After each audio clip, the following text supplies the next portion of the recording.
This story is called The Seeing Stick. It's by Jane Yolen.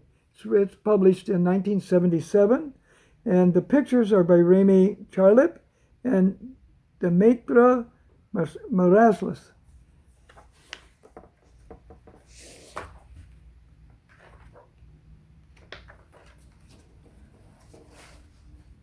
The Seeing Stick.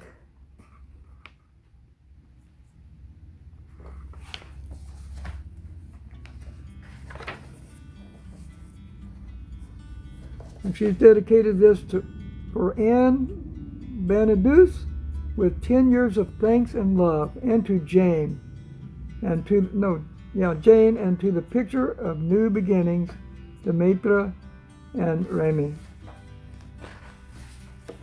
Okay. Once in the ancient walled citadel of Peking, there lived an emperor who had only one daughter, and her name was Wei Ping. Now, this daughter had carved ivory combs to smooth back her long black hair. Her tiny feet were encased in embroidered slippers, and her robes were woven of the finest silks. And her robes were woven of the finest silks. But rather than making her happy, such positions made her sad. For Wei Ping was blind, and all the beautiful handcrafts in the kingdom brought her no pleasure at all. Her father was also sad that his only daughter was blind. But he could not cry for her. He was the emperor after all, and had given up weeping over such things when he ascended the throne.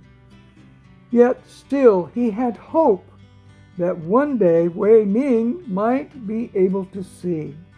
So he resolved that if someone could help her, such a person would be rewarded with a fortune in jewels.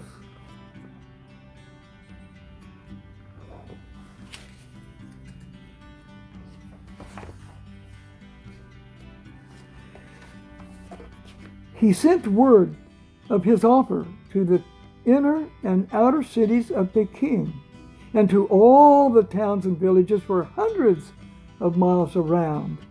Monks came, of course, with their prayers and prayer wheels, for they thought in this way to help Wei Ming see. Magician priests came, of course, with their incantations and spells, for they thought in this way to help Wei Ming see. Physicians came, of course, with their potions and pins, for they thought in this way to help Wei Ming see. But nothing could help. Wei Ming had been blind from the day of her birth, and no one could effect a cure.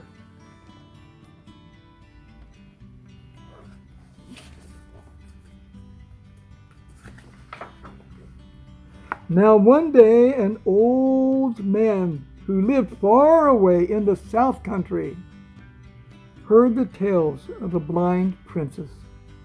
He heard of the emperor's offer, and so he took his few possessions, a long walking stick,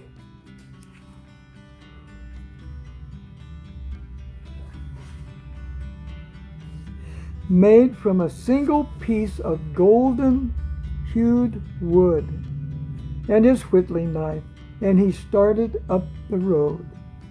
The sun rose hot on his right side, and the sun set cool on his left, as he made his way north to Peking to help the princess see. At last, the old man, his clothes tattered by his travels, stopped by the gate of the outer city. The guards at the gate did not want to let such a ragged old man in. "Grandfather, go home. There is nothing here for such as you," they said. The old man touched their faces in turn with his rough fingers. "So young," he said, "and already so old." He turned as if to go, Then he propped his walking stick against his side and reached into his shirt for his whittling knife. "What are you doing, grandfather?" called out one of the guards when he saw the old man bringing out the knife. "I am going to show you my stick," said the old man, "for it is a stick that sees." "Grandfather, that is nonsense," said the second guard. "That stick can see no further than can the emperor's daughter."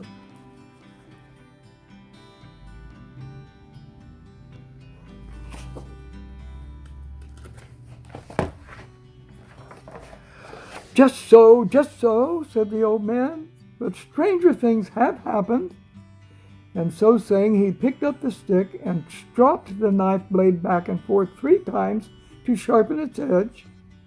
As the guards watched from the gate in the wall, the old man told them how he had walked the many miles through villages and towns till he came with his seeing stick to the walls of Peking. As he told them this tale, he pointed to the pictures in the stick: an old man, his home, the long walk, the walls of Peking.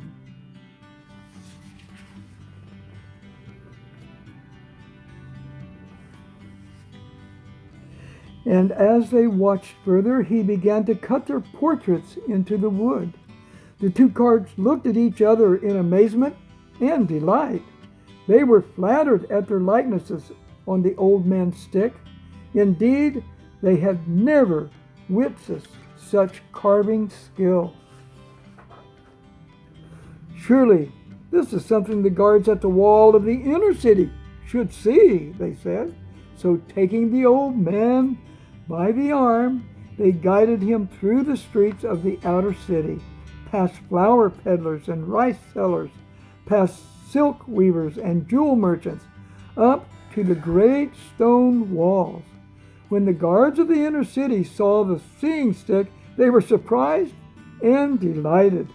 "Carve our faces too," they begged like children, and laughing and touching their faces as any fond grandfather would, the old man did as they bid.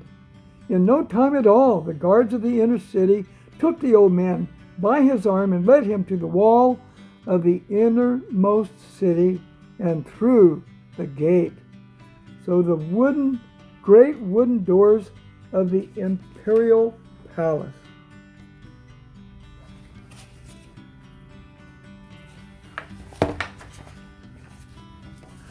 Now, when the guards arrived in the throne room of the imperial palace, leading the old man by the arm, it happened that the emperor's blind daughter, Remy, was sitting by his side, her hands clasped before her, silent, sightless, and still. As the guards finished telling of the wonderful pictures carved on the golden stick, the princess clapped her hands. "Oh, I wish I could see that wondrous stick," she said. Just so, said the old man, "and I will show it to you. For it is no ordinary piece of wood, but a stick that sees." "What nonsense," said her father in a voice so low it was almost a growl. But the princess did not hear him. She had already bent toward the sound of the old man's voice. "A seeing stick?"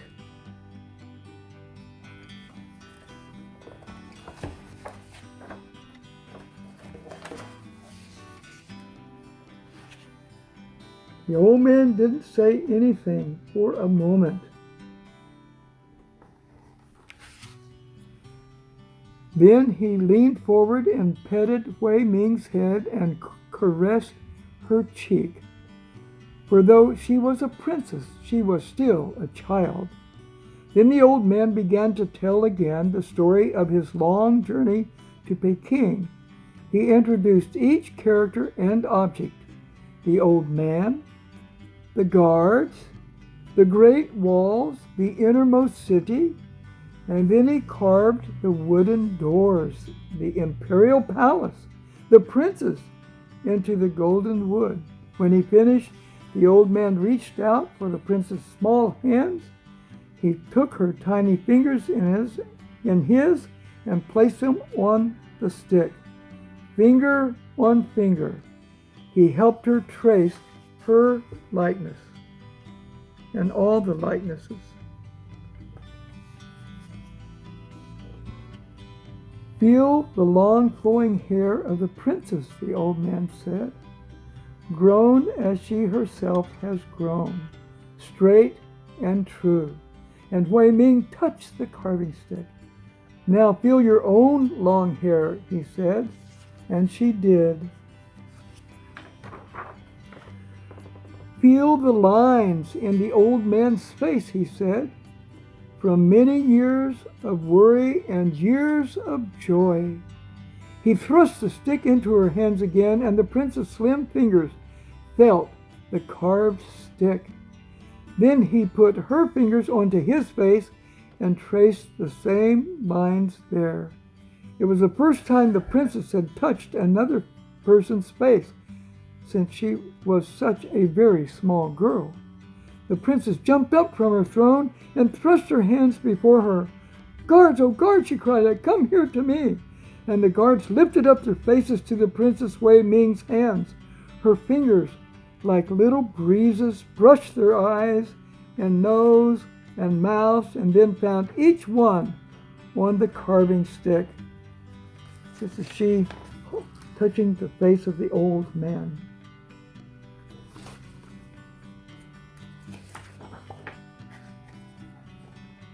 Wei Ming turned to her father, the emperor, who sat straight and tall and unmoving on his great throne. She reached out, and her fingers ran eagerly through his hair, down his nose and cheek, and rested curiously on a tear they found there. And that was strange indeed, for he had not the emperor given up crying over such things when he ascended the throne?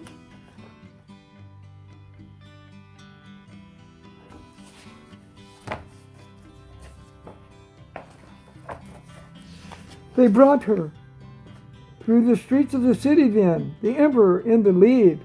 The Princess Wei Ming touched men and women and children as they passed, till at last she stood before the great walls of Peking and felt the stones themselves.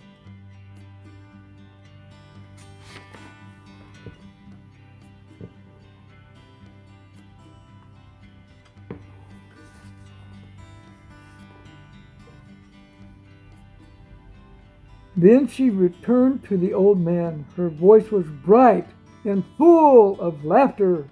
"Tell me another tale," she said. "Tomorrow, if you wish," he replied.